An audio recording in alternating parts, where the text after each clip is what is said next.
മലയാള സിനിമയിൽ അടുത്ത നിമിഷം എന്ത് സംഭവിക്കുമെന്ന ആർക്കും എവിടെയും പ്രവചിക്കാൻ കഴിയാത്ത ഒരു സാഹചര്യമാണുള്ളത്. സാധാരണഗതിയിൽ ഓണചിത്രങ്ങൾക്കായി തയ്യാറെടുക്കേണ്ട സമയമാണിത്.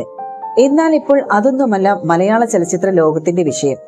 4 വർഷങ്ങൾക്ക് ശേഷം ഹേമ കമ്മിറ്റി റിപ്പോർട്ട് മറനീക്കി പുറത്തു വന്നതും പല നടന്മാരുടെയും പേരുകൾ വാർത്താ മാധ്യമങ്ങളിൽ നിറയുകയാണ്. നടിമാരോട് ഒരു പതിറ്റാണ്ട് മുൻപ് വരെ നടത്തിയ മോശം പെരുമാറ്റങ്ങളുടെ വെളിപ്പെടുത്തലുകളാണ് ഇപ്പോൾ പുറത്തു വന്നുകൊണ്ടിരിക്കുന്നത്. മോഹൻലാലിന്റെ നേതൃത്വത്തിലെ താരസംഘടനയായ അമ്മയിലെ കൂട്ടരാജിയും സംഭവിച്ചു കഴിഞ്ഞു.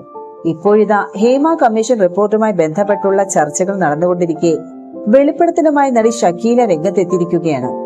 നടി രൂപശ്രീയുടെ വാതിലിൽ മുട്ടുന്നത് നേരിട്ട് കണ്ടിട്ടുണ്ടെന്നും അവരെ രക്ഷിച്ചത് താനാണെന്നും ഷക്കീല തുറന്നു പറയുകയാണ്. ഇപ്പോൾ ഒരു മാധ്യമത്തിന് നൽകിയ അഭിമുഖത്തിൽ സംസാരിക്കുകയായിരുന്നു നടി.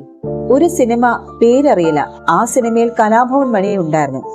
രൂപശ്രീയായിരുന്നു നായിക. അവളുടെ ഓപ്പോസിറ്റ് മുറിയിലായിരുന്നു ഞാൻ. അവർ എന്റെ അടുത്ത് ഒരു ഹായ് പോലും പറയില്ല. ഞാനും എന്റെ അനിയനും മേക്കപ്പ് മാനും ഒക്കെ ചീട്ട് കളിക്കുകയായിരുന്നു. രാത്രി 12-12:30 ആയപ്പോൾ ആരോ വാതിലിൽ മുട്ടുന്നു. രൂപശ്രീയുടെ വാതിലിലാണ് മുട്ടുന്നത്. ഞാൻ അയാളോട് പോകാൻ പറഞ്ഞു. നീ ആരാടി, നീ ഇതിൽ വരരുതെന്ന് അയാൾ. അവസാനം ദേഷ്യത്തിൽ അയാൾ പോയി. ഞങ്ങൾ ഗസ്റ്റ് ഹൗസ് മുഴുവനും ലോക്ക് ചെയ്തു. അമേരിക്കൻ അച്ചായൻ എന്നൊരാൾ അവിടെ ഉണ്ടായിരുന്നു, നല്ലൊരു അങ്കിൾ. ഞാൻ അച്ചായനോട് അതിരാവിലെ ഈ കുട്ടിയെ ഇവിടെ നിന്ന് രക്ഷിക്കണമെന്ന് പറഞ്ഞു. ഞങ്ങൾ ആ കുട്ടിയെ റെയിൽവേ സ്റ്റേഷനിൽ വിട്ടു. ഈ കുട്ടിയുടെ ഭാഗം ഷൂട്ടിംഗ് കഴിഞ്ഞതാണ്, അതുകൊണ്ടാണ് അവർ ഇവളെ ശല്യം ചെയ്തത്.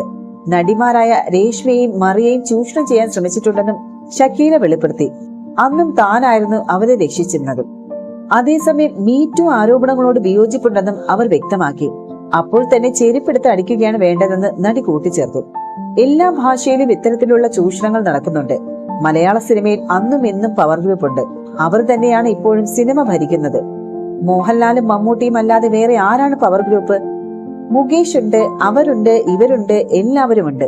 പക്ഷേ മെയിൻ മോഹൻലാലും മമ്മൂട്ടിയുമാണ് എന്നുമായിരുന്നു ഷക്കീല പറഞ്ഞത്.